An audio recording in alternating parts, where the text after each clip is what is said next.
All right, with the Golden Knights season about to kick off here, we want to talk with Ryan Reaves. Score!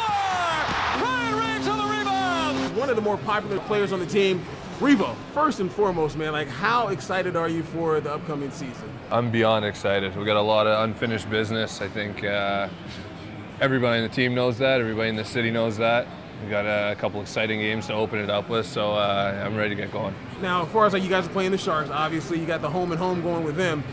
How long, or have you even gotten over the fact of the loss from last year in the playoff? Yeah, you got to get over it. You can't let that linger in your mind. But you never forget either. It's you don't forget the last 2 years, the way we went out 2 years, or not the way, but just losing 2 years ago in the Cup final, how close we came, and then last year the way we went out, it obviously isn't the way we wanted to and when we wanted to. But you gotta bury that and move on. Any kind of nerves with you this past summer, with all the guys kind of getting traded and people shouting your name out there like maybe Reavo might get traded, or how was that for you? It was okay. I've been through it 9 years now. That it's always going to happen. There's always going to be new faces, and some guys have to leave and some guys are coming in, but I've learned not to worry about it because I can't do anything about it anyways. If I'm gone, I'm gone, and I got to move on and get ready with the new team. And if I'm staying here, I'm more than happy to be here, and I'm happy I didn't go. That's for sure. No, absolutely happy you didn't go. I mean, the fact that Las Vegas is like really truly embrace you as one of their own. How is it going from when you first got here? I know you remember the first game, the first couple games, and how that went. From being that guy, like, man, why the heck did we get Ryan Reaves, to you being like one of the top, more popular guys on the team? Yeah, it was a tough couple of weeks. I think, I think the team hadn't lost like 2 or 3 in a row in like a couple months, and then I came here, we lost 3 in a row, and it was like, oh, I screwed up the chemistry. Come on, Reavo.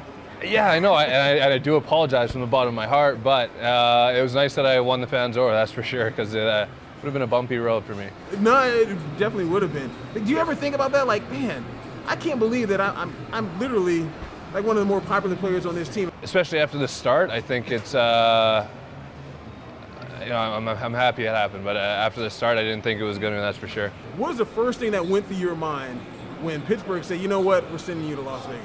Probably the first thing everybody thinks, like, man, I hope I stay out of trouble in there.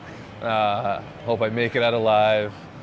Make it out alive. Yeah, I mean, the city has the stigma of the Strip, and you go down there and you get in trouble. But I've been good. I've been on my best behavior here because I don't want to leave. If I feel like if you start doing that, the cities, all cities talk, and you start getting in trouble in this city, you're going to be shipped out real quick. So I fell in love with a place I don't want to leave, and so I made a decision I'm not going to get in trouble. That's cool. I mean, they fell in love with you too. I mean, that's being honest. I heard a story of when you came here with Pittsburgh, you guys played against them, and you're like, you know what, man, this team, they're a startup. Like, we're going to get in there and kick their butts pretty easily, but found out quickly. Just watching them on TV, you're like, oh, okay, they're playing on the hype and, the new city in Vegas, and people are going there with their rookie parties and playing hungover, all this stuff. And then we came in here, thinking we were going to bang them out, and we got absolutely smashed. Like, it wasn't even close.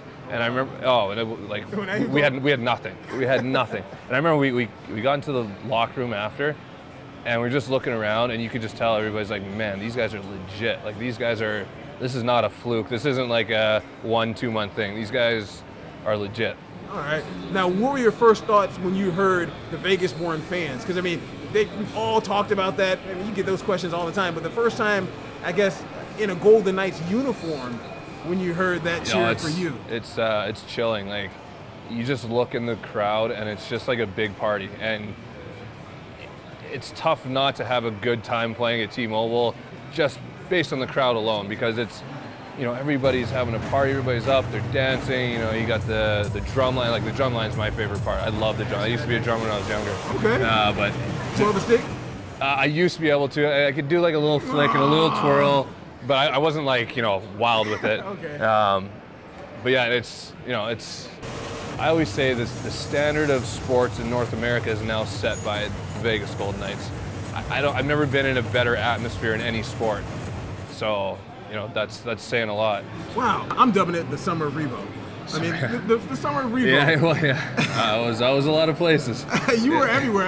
You have multiplicity, like 5 Reavos running around here? I wish. And I'd have a little more downtime for sure. I talked a little bit about the on-ice stuff, because, I mean, I kind of get that off the way. But off the ice is really, I think, like where you shine. Like I kind of mentioned, it seems like there's It's like not 5. a good thing that I don't shine on the ice. I shine off you, the ice. You do. I remember the game winner in Winnipeg. There you go. Okay. And speaking of that, I mean, to do that in your hometown. Yeah, it was fun. To send you guys to the dang Stanley Cup Yeah, Finals. because everybody hates me in that city now, so. Do they really? Yeah. How I they gonna be talk mad? so it's okay. That's why. You? Talk trash? No, never. I'm a lover. What you say? What are you talking about? I'm a lover. 7-5. 7-5. Your brewing, your beer that you have. I guess first thing, I know you came out with your guy Coates, and that's kind of how you got the whole thing started or whatever. Where'd the brainchild come from? Like, where'd you think of the idea? I'm gonna do beer. My brother and my mom was always telling me, because I get people started calling me Grim Reaver, always saying like, do something with Grim Reaver, do something with Grim Reaver. And then I had the beer in St. Louis, and I got traded to Pittsburgh, got traded to here, and saw that there wasn't like a big craft scene here. You know, like the city's 10, 15 years behind other cities. And I was just sitting at the kitchen table. It was like end of August maybe, and I looked at my girl. I was like, you know what? I'm doing it. I'm gonna start a beer company. I started writing down ideas, and I called Coates, and he came down here, and we had a couple meetings. And I wasn't even gonna ask him to be my partner, but he called me when he landed leaving Vegas. And he's like, yeah, I think you got something here. Let's start something up. And we jumped on it quick. Like that was an idea in August, and we had our first beer out in December. That's quick. Yeah, we moved, we hustled. Was it hard to, I mean, 7-5, obviously that's your number, but I mean, to just land on that as a particular name, did you have like what were some of the other ones that you? Originally it was going to be Grim Reaver. It was going to be Grim Reaver. Grim Reaver is going to be the company name. We decided that might scare some people away. Yeah, well, yeah, I don't know. Grim Reaver, scare them. Yeah, so we decided that there's going to be a beer called Grim Reaver, and the company name would be 7-5. Ah. Yeah. When is that one coming out? That one, Halloween, man. You got to put that out on Halloween at some point. We wanted to do Halloween, but we have 2 more beers we got to launch first. Okay. So Grim Reaver's looking like a Christmas special. Okay, all right. Now the taste. I mean, you had a huge part in that, I'm assuming. Like, were you going, okay, put a little bit more of this in there, or maybe do a little more of that? Yeah, so I went down to where Abel Baker brews out of, and I sat with the brewer there, and he was basically mixing up a bunch of different concoctions. He has this, somehow he can mix beers together and get different flavors. Okay. And we sat there for a couple hours and tasted some beer, and landed on training day. Okay, were you feeling pretty good after you got done with the tastings that day? Yeah, you know what though, but I was only taking little baby sips because I didn't want to, you know, if you get too banged up when you're doing that, you start just like, oh yeah, that's good, oh that's good. Everything's you know what good. I mean? You don't really taste it anymore, so I had to make sure I was actually tasting the flavors. Okay, the notes. Can I hear the that's notes, a thing? the flavors, the aromas, all that. Now I have to talk about the commercial.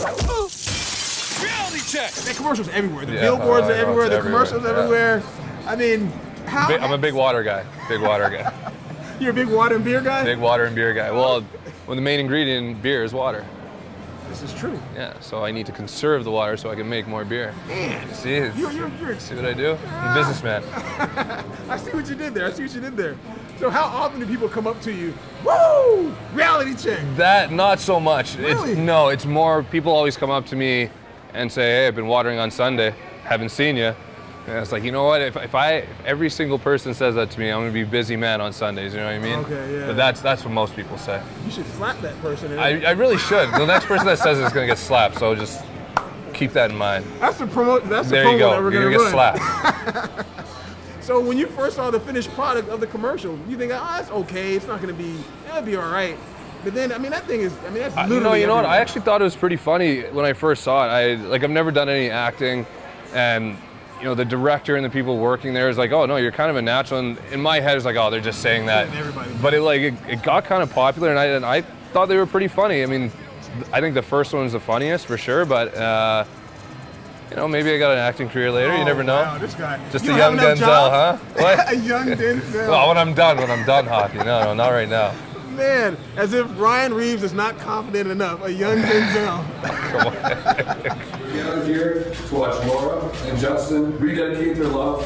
The Marion Couples. Marion Couples, love's in there. Man, I told you I'm a lover, not a fighter. You're a lover and a fighter. Not a fighter, no. I'm a lover. You have video. I'm a lover and a dangler, right? Yeah. Yeah, tell your boy Kane that you're not a fighter. Oh, we're not going to talk about him. Talk about him enough. Yeah. How was that experience, though, doing the marrying? You know what? I